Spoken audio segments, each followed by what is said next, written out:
Magandang umaga sa inyong lahat na naman, or good morning to all of you. So ngayon nandito ako sa aking bonsai garden kasi wala nang ulan, so time to trabaho ulit or to work back on my bonsai. So itong mga bonsai na nandito, may ilan-ilan dito is supposed to be sasali sana sa what we call it sa yung show doon sa Sullivan University. Kaya lang yung nag-prepare yung kasama ko with the president of the club or our club and the bonsai group, which is nakita ko yung mga bonsai nila, sobrang ganda. So naisip ko tuloy na hindi na lang sana ako sumali because nahiya ako sa bonsai kasi okay yung bonsai ko, kaya lang yung punuan ba, like this one here, so gamay ra kasi punuan, so maratag maulaw ba. So I decided sana na hindi na lang ako sumali. Then yesterday is nagpunta yung dalawang kasama ko, which is kulang daw ng dalawa, sabi nila. So sabi ko sa kanya, nakakahiya yung bonsai ko. So what I told na lang na nakakahiya naman din pag totally mag-refuse ako. So pinapili ko na lang sila. Din yung napili ko na pinadala nila is yung mga kasama diring in the side, which is dalawa, yung may butiki at saka yung may black cat. Yung pinadala ko kasi nagmotor lang sila. So yun, so hopefully ano kayang itsura doon sa show, yung pinasali ko na dalawa. So yun lang ang isa sa maganda ko ng kaunti na bonsai na pinasali ko, yung dalawa. Punta kayo doon sa show ng Sullivan University City, yung nandun yung bonsai linagay na nila, yung pangit sa akin na yun. So anyway, ang isi-share ko sa inyo is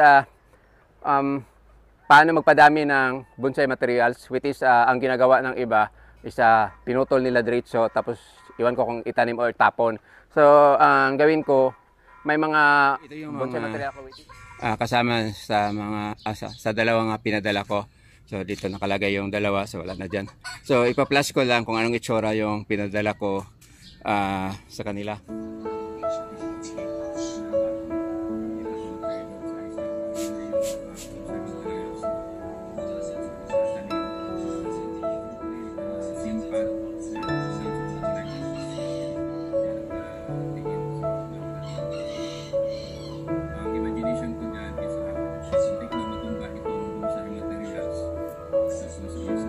Just na magwapo-gwapo to siya, gamay lang tawon pag naka-display na to dito.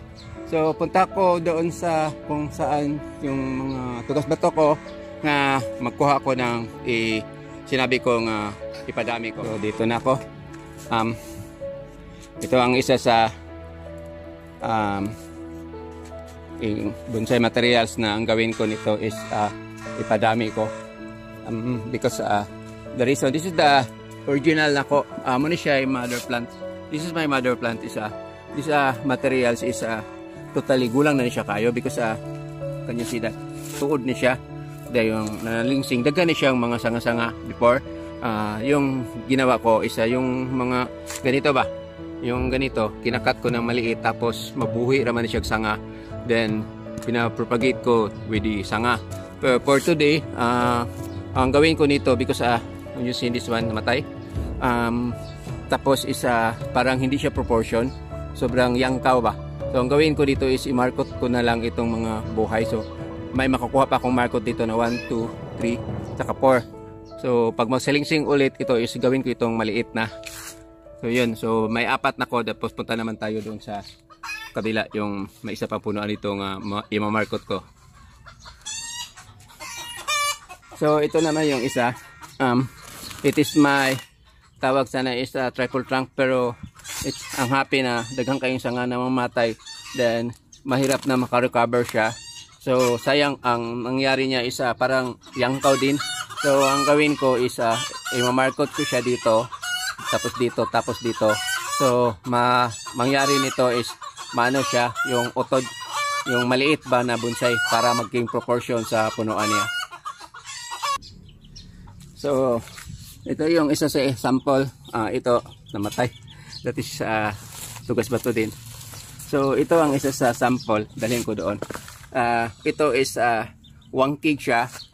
Then ang nangyari lang dito is kaya hindi ito lumaki na, nandito sa hindi mainit na lugar. So dalhin ko doon tapos brand selection Then sisari kung pwede i-wire ko yung mga malaki na para maliit pa sila, naka-wire na sila. Then tanggalin yung ibang mga sanga. So ang nakamarkot ako din ng dalawa. So pakita ko sa inyo yung dalawang namarkot ko. Dalhin ko rin doon kasi ibilad ko sa araw. So ito na yung dalawa na nalandungan gyapon sila. At you can see nanay taas kay sa lingsing. So makita ni dito pag dalhin ko na dito doon sa table. So may wire na siya. Kasi yung una magawa ko ng bonsai is puro yung yangkaw. So nakatuklas ako na kailangan palang ipaiksi para ma-proportion sa punuan or sa niya yung trunk. So punta na ako doon sa table. Okay, dito na tayo. So ito yung unang ginawa ko na just only for sharing na paano ko padami yung bonsai materials. Ito dati is 1 gig ni siya. Tapos sabi ko na limutan nandun sa shade area, pero hindi ko sure na kaya linagay ko ito sa shade area kasi takot ako baka mamatay. So target ko nito is gawin ito kasi may root siya ba. Then pina-expose ko yung root. Kita niyo dyan. So naka-expose yung root pero hindi siya maganda. Wrong timing ba ang forma. So ito ang saan man tawon ng pagkuan. So ito yung mga anak niya. So bali duha ra man siya kay taas kay supposed to be this one is a triple trunk sana. Itong portion dito saan diri nga side namatay una. So wala, then nang naiwan is dalawa na lang. So ang ginawa ko, minarkot ko na lang itong dalawa sa triple trunk. Tapos sobrang tangkad, just imagine kung idugtong mo ito yung dito, then ito yung isa is dito. So maliit yung trunk niya, tapos parang 1 kg ba, so hindi maging proportion. So ang ginawa ko is minarkot ko na lang. Tapos ngayon is gawin ko dito is parang 3 layer yung mahirap yung magawa. Try ko na lang kung makagawa ko ng parang canopy dito, tapos dito. Pero if ever hindi, ang gawin ko flat dito, flat. So flat sila lahat. Try ko subukan magawa ng flat na flat. Tapos i-transfer ito sa maliit na pot which is exposed na siya. Then ibilad ko na ito sa araw kasi ang tagal dito, ang tagal ani niya na sa landong bahawong. So nay mga sanga niya malaki na ng kaunti, pero dili ko makawire for today kasi sobrang basa. Nag-ulan as I mentioned last kahapon na stranded kami dahil sa lakas ng ulan. So sobrang basa pa, so need to pa-dry pa ito kasi iniwasan ko ng mag-wiring na basa. So yes, you notice yun na siya, pinaiksi ko na. So maganda siya ito, ganito lang ano tawag yung kamaba, ano sa Tagalog yun, kaiksi. So yun, ito ang mga sa namarkot ko, same din dito po na ako sa hawong nabutang. So you can see that yung moss niya, yan yung sa pagmarkot ko. So parang nakuha na siya ganyan sa tawagan na stock. So wala katubo, so need to lagay ito sa malaking sudlanan. So ang ginawa ko before yung itong mother plant ko, which is this one. Ito ang mother plant ko na bonsai. Yung ibang kasama dito na mother plant ko is naibinta na in Dipolog. So ito ang naiwan. So binigay ito sa akin buo, malaki ba yung akong gipikas-pikas. So muna nakagama ko 5 out of 1 materials. Yung tuod ba binintag galing Davao is hinahati ko ng 5 piraso. So naging silang 5, so yung 4 na ibinta na. Then balik tayo dito. Itong mga ganitong sanga, mabuhay ito, pero hindi mabuhay ito pag ganito kataas yung itanim mo. Ang gawin mo, ipaiksi mo, maiksi anyway, magsalingsing naman na siya. So madali yang ibuhay itong tugas bato. So saan naman to? So ito yung isa. So itong kaunti is pag matigayo na siya, isa maganda ito kasi nakaporma na siya ng parang normal lang ba. Yan. So hintayin ko pa rin ito na matuyo kasi basa pa man. Then, di ba, ang isi-share ko sa inyo is paano magpadami. So, dito,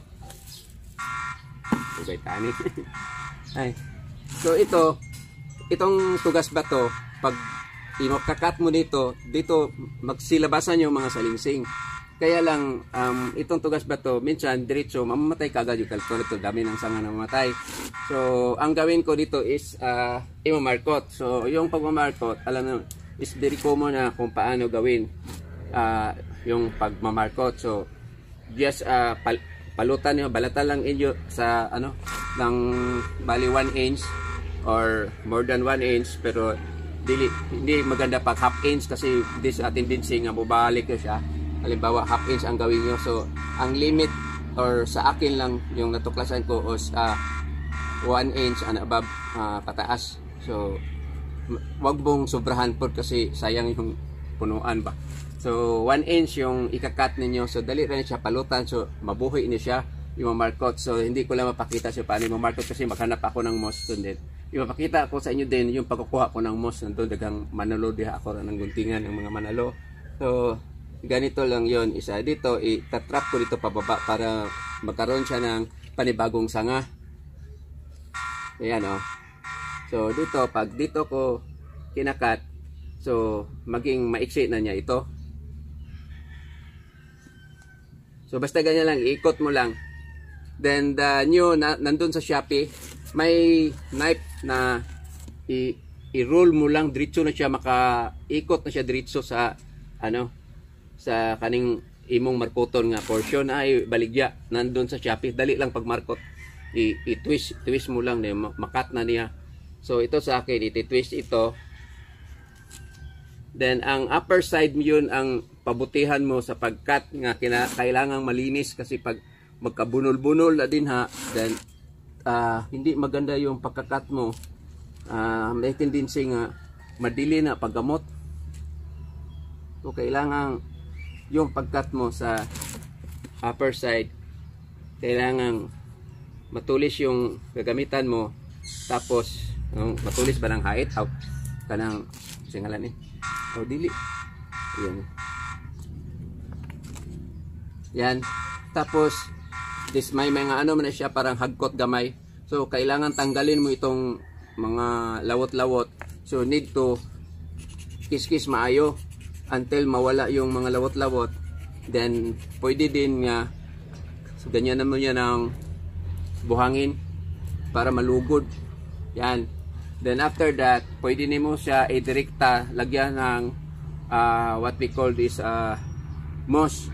Then pwede po din patuyuan mo muna ito bago mo lagyan ng moss. Then after malagyan mo na ng moss, ikutan mo ng plastic para mag-moisture kasi mainit yung plastic, or kung wala kang plastic, pwede tinfoil ang iikot mo. Pero mas maganda pag plastic kasi makikita mo pag mag-produce na yan ng rot. So ganyan lang. So katulad din ito sa isa, magtuto na ko na pero hindi ko lang mapakita sa inyo yung how to yung pagmark kasi common naman, madali lang yung isa-search sa YouTube. Maraming nag-demo about how to markot. So ito siya is this is an art na material sana, kaya lang is out of proportion. Tapos is namatay, pagod na siya. So na-discourage na ko kasi dahil namatay ito. So gawin ko instead nga i-cut kasi mostly yung iba ito pa may namatay pa ditong isa, so dami nang napatay niya. Yung iba ang ginawa nila diretso silang ikakat paiksi. Din ito isa masayang, itapon nila. Sa akin kaya i-share ko sa inyo para you have an idea, lalo na sa yung kaunti pa lang yung nila mga materials is tawag yun, mapadami nila ng kanilang bonsai materials. So ito yung dahilan bakit marami itong bonsai materials dito. Just imagine yung ganado pa ako magtrabaho ng bonsai before, as in one day makamarkot ako ng tag 10, 15 ganyan. So ang daming materials dito sa paligid ng bahay namin. So pakita ko sa inyo saan ako magkuha ng manalo. Labas na. Hindi akong kamera. So, nandito na tayo sa puno ng rambutan. That is yung sinasabi ko, yung kuha ng manalo. Hindi manalo, kukunin ko pala. So, yan. So, need to use the ladder pa. So, makita nyo, napahak na ganit na. That is the manalo hanging plant. Then, yung ugat ng manalo, ang gawin kong pangmarkot ko. So, mas madali man siya kasi safety ang ating halaman. So, di na ako na mabidyo. Taas na kaya akong video. So, balik na tayo doon.